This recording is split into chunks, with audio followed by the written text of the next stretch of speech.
What is going on YouTube? This is AntCap24 and today we're back with another video for the gun doubles halfback week formation that we're going to be doing all week long. If you didn't see yesterday's video, we broke down a play called double post that had a great running back route that was a delayed route that we used for a really nice short yardage play.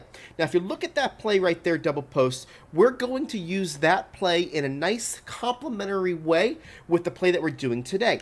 And the play that we're looking at today is called X Dagger. Look at the player as you see that it has a very similar route by the running back with that delayed blue. So we're going to go ahead and give you the same look so you can go and scheme both these plays together to have some great success keeping your opponent off balance. Let's go take a look at it now. So for this video, guys, we want to make sure that we keep the same exact look as we did in yesterday's video with the double post. What we did with that is we want to start on the left hash mark and we move the wide receiver to the left hand side. Not only is that going to give you a nice opportunity for a scheming standpoint of keeping the both plays looking consistent, but it's also going to help you because of this X route. When you move the Y to the left, the X is going to actually go a little bit more wide, but it also is going to back off of the line of scrimmage, which is going to shorten his X's route. So watch what happens here when I move the Y. See how the X backs up and shortens his route? That's going to give you about a 2 yard more of a cushion in front of those safeties, but behind those linebackers for a nice spot in which you're going to be able to have more consistency of catching the ball in traffic prior to those safeties closing in on you by doing so. Now, this is going to be a classic dagger concept as we're going to take the tight end and block them and put the B on a drag. But we have this added special route with this RB, which really makes this route combination that much better. You're going to be able to not only do the levels concept with the B and the X, with the Y driving everybody back, but you're going to be able to go ahead and spread the field horizontally with this RB and the B receiver as one's attacking the left as the other one's coming across, about 10 yards in spacing, which really going to put a little bit of stress on the users that are going to be in the middle of the field.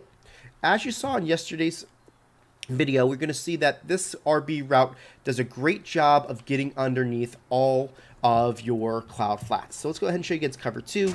RB is always going to be your first route. You're going to see that he's going to get underneath it, and you're going to be able to get that 5 to 6 yards pretty easy when it goes to cloud flats.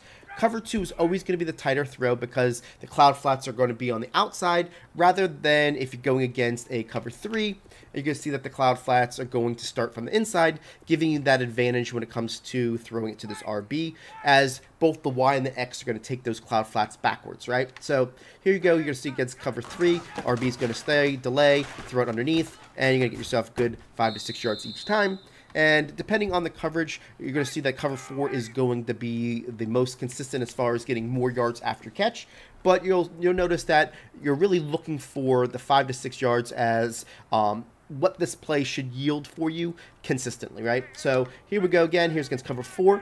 You can see against the cloud flats, the RB is going to get underneath, and you're going to be able to get those nice easy yards. So that's how it works against cloud flats, which is going to be a really nice opportunity to just go ahead and attack and make your defender have to do something different. Now, it's not the only thing that can work against cloud flats. If you're going against a cover 2 with the middle linebacker in a deep blue, you'll see that the B has a really nice option for you as well. As they go ahead and have to pay a little bit more attention to that RB route, you're going to be able to throw to this B underneath. Everybody backs up, you throw it to him, and you're going to get yourself a nice easy completion from the right side of the field. So if you throw that enough, they're really going to have to try to figure out what they're doing as far as being able to defend that. So that B route, if you throw it early, it's going to be pretty consistent against all coverages as well. Now, if they go to a hard flat look, so let's go ahead and take a look at cover 3 hard flats, you're going to start looking at being able to throw it to this X receiver across the middle. That's really going to be something that I like when it comes to scheming this, because most people, once you've run this and you've run double post a couple times, are going to go and shade towards the running back side because you've basically torched them on a bunch of times. Now, this X does a great job of getting behind those linebackers, and I like to high pass this. See how I high pass that? It's going to give you the opportunity of protecting yourself over the middle when it comes to any middle linebackers trying to lurk you. Now, that's the reason why we wanted this route to be off the line of scrimmage, because when he comes across the middle, you're going to see that he's going to have all this type of room in front because this wide receiver drove him back. So let's go ahead and look from a quarterback's view.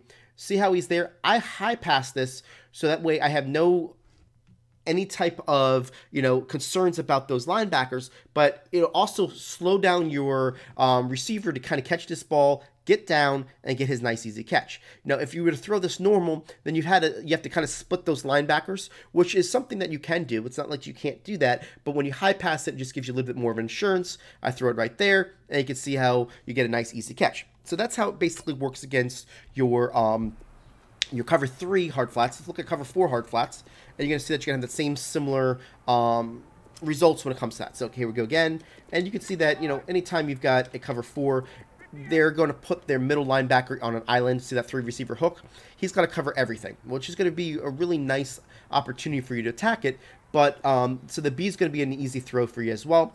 But say we don't want to throw it to the B, we're waiting for this X. Now you got to throw it to right there. You see that time I did a bullet pass instead of a high pass. Now, if I was a middle linebacker user and I'm lurking that, it's going to be a lot easier for me to do that. So let me show it to you with a high pass just so you can see the difference here. So again, we'll go ahead and do this, put this guy on a drag, block our tight end, move this guy over. And again, because we're moving the guy out to the wide, that's going to give us a little bit easier of a throw as well. We're waiting for this B. He's coming across here. Now we're high passing this ball. And you can see how we high passed it, and he was able to kind of slow his route down, but be able to kind of give a possession catch underneath. It's really why I like to throw that high pass. In my mind, that's kind of how I like to throw it.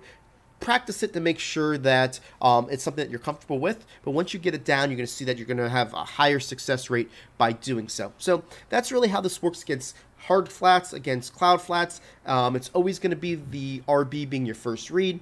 Your second read is really going to be this B receiver, depending on what the user does. If the user goes ahead and attacks the RB, you should take the RB right out of your mind. Let's throw it to the B receiver because he's basically leaving the whole middle vacant. But if they do a good job of playing underneath and, they're playing the shallow routes, that's when you're going to go ahead and burn them behind them to the X route. So it's just another route combination that I like when it comes to using the same look as the double post, giving a little bit of a different look. I do think that the double post is a little bit more consistent for a short yardage play because you've got that comeback that helps you with those hard flats, and it's all to one side of the field with your eyes. But when you have this as a nice complementary play, you really can't have them go after the running back as much, which gives you the opportunity of getting a little bit more success to the running back's route because they have to worry about the back route of that X receiver. Again, guys, we do appreciate you watching this video. Again, slap that like button if you like this play in conjunction with the one that we gave you yesterday. We'll be back with more videos the rest of this week in order to get this scheme all rounded up. We appreciate you all, and we'll catch you on tomorrow's video.